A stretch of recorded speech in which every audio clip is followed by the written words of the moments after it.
bikomeje kuba bibi, ibintu bikomeje kurushaho guhindura isura ku butaka bwa Repubulika Iharanira Demokarasi ya Kongo mu ntara ya Kivu y'Amajyaruguru. Abaturage bakomeje guhunga umunsi ku munsi, abaturage bakomeje kuva mu byabo uko bwije nuko bukeye muri iki gihe cyo guturuka ku itariki ya mbere z'uku kwezi kwa gatanu kugeza kuri iyi tariki ya 13 z'uku kwezi kwa gatanu 2025. Raporo igaragaza ko imirwano yabaye hagati ya M23 n'ingabo za Kongo FARDC yatumye abaturage benshi bagira ubwoba, yatumye abaturage benshi bava mu byabo, by'umwihariko abavuye mu byabo ku kigero kiri hejuru n'abaturage batuye muri teritwari ya Warikare, igice gisanzwe kiberamo kurasana gukomeye cyane, gisanzwe kiberamo guturika kw'imbunda ziremereye hagati ya M23 n'ingabo za Kongo FARDC. Ibi biza bikurikira abaturage bo muri teritwari ya Masisi.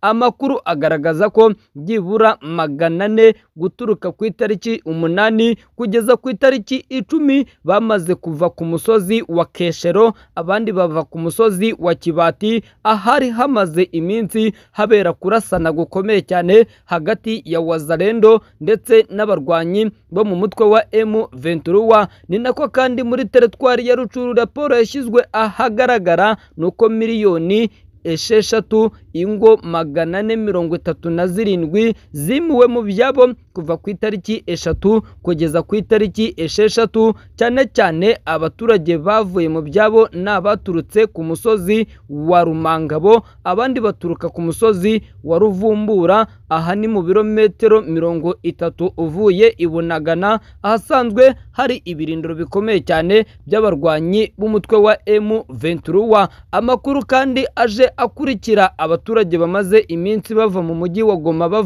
Goma bitewe n'insoresore zirimo kubagabaho ibitero zitwaje imbunda, icyanatumye M23 ikora umukwabu igata muri yombi abagera kuri 280, by'umwihariko basanganywe imbunda, basanganwa imihoro, basanganwa ibikoresho bihungabanya umutekano w'abaturage. Ibi byose byabaye tariki 12 Gicurasi mu mujyi wa Goma, mu murwa mukuru w'intara ya Kivu y'Amajyaruguru mu burasirazuba bwa Kongo, aho abantu 284 batawe muri yombi mu gikorwa cy'umugozi w'Isaka mu gace ka Mugunga. Aha ni mu birometero 6 uvuye Isake werekeza Kimoka muri teritwari ya Masisi. Mu bafashwe harimo 18 bagize ingabo za RDC, abapolisi 9, abarwanyi 39 ba Wazalendo,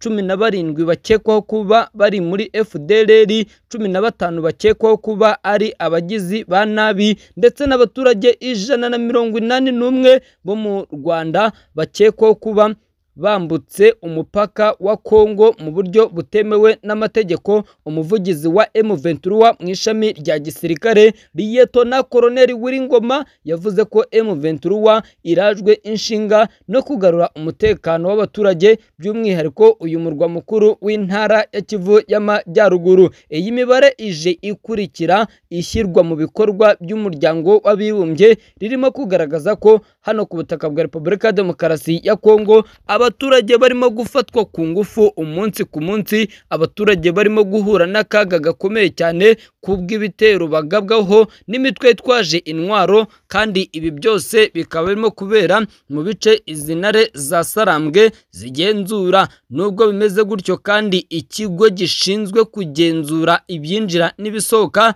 cyamaze kugaragaza ko mu mujyi wa Goma mu murwa mukuru w'intara Kivu y'Amajyaruguru hari amakuru agaragaza ko abaturage benshi bava Masisi, abava Rucuru, abava Warikare, abava Rubero, bose bakomeje kuza mu mujyi wa Goma bahashakira ubuzima. Kandi uyu mujyi wa Goma nawo urimo ikibazo cy'inzara, dore ko kuva ngo abarwanyi ba M23 bawufata ukava mu maboko y'ingabo za Kongo FARDC, ikibazo cy'umutekano muke cyatangiye kurushaho gufata intera ikomeye cyane, cyatangiye kurushaho gukwira mu bice bitandukanye. Hakagaragara iki kibazo bitewe nuko imijyi itandukanye yari isanzwe yunganira uyu mujyi wa Goma yahagaritse ibikorwa byo koherezamo ibikoresho, ibiribwa ndetse n'ibindi bigiye bitandukanye byifashishwa n'abaturage uko bwije n'uko bukeye. Ibi kandi bije bikurikira amakamyo 120 yikoreye intwaro z'ingabo za SADC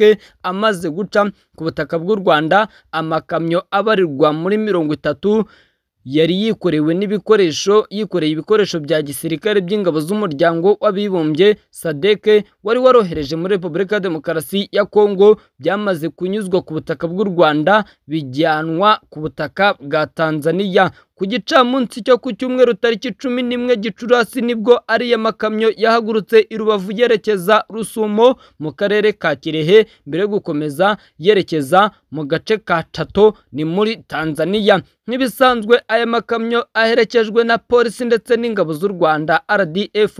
Amakamyo abarirwa muri 30 yanyuze mu Rwanda ku cyumweru ku gicamunsi. Icyo cyari icyiciro cya 4 cy'ibikoresho bya SADC byari binyuze ku butaka bw'u Rwanda. Ibi bivuze ko kuva uriya muryango watangira gucyura ibikoresho byawo, byibura amakamyo yawo abarirwa mu 120 amaze guca ku butaka bw'u Rwanda ataha. Amakuru kandi dukura ahangaha ni nyuma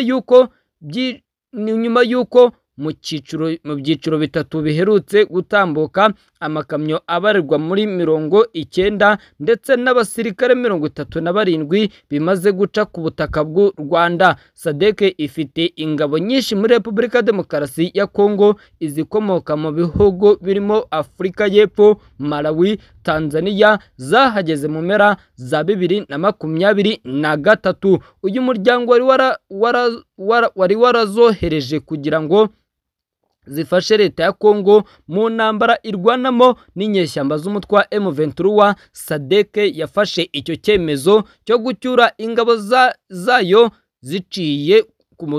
ziciye ku butaka bw'u Rwanda nyuma yo gutsindwa mu mirwano yabereye i Goma muri Mutarama uyu mwaka. Ni imirwano yasize M23 yigaruriye uriya mujyi ufatwa nk'umurwa mukuru w'intara ya Kivu y'Amajyaruguru. Uko bwije uko bukeye, aho kugira ngo intambara ihagarare, ikomeje kurushaho gufata ibice bitandukanye. Gusa igikomeje kuvugwa n'abatari bakeya nuko Leta Zunze Ubumwe za Amerika, Katari, ibi bihugu birimo gukoresha igishoboka cyose kugira ngo bishakishe ikintu bakoresha iyi ntambara ibe yahagarara. Abasesenguzi mu bya politike, abakurikirana hafi ibibera muri Repubulika ya Demokarasi ya Kongo barimo kwemeza badashidikanya ko mu minsi mikeya iri imbere leta y'i Kinshasa yiteguye kuba yagirana ibiganiro na M23, hagashakishwa ikintu cyose cyakoreshwa kugira ngo iyi ntambara ibe yarangira. Kuko abasesenguzi mu bya politike n'abakurikirana hafi ibibera hano muri Repubulika ya Demokarasi ya Kongo bemeza ko badashidikanya ko nihatabaho kuganira hagati ya M23 na leta y'i Kinshasa iyi ntambara itazarangira, kuko uko bwije nuko bukeye iyi ntambara ikomeza kurushaho gufata mu bice bigiye bitandukanye.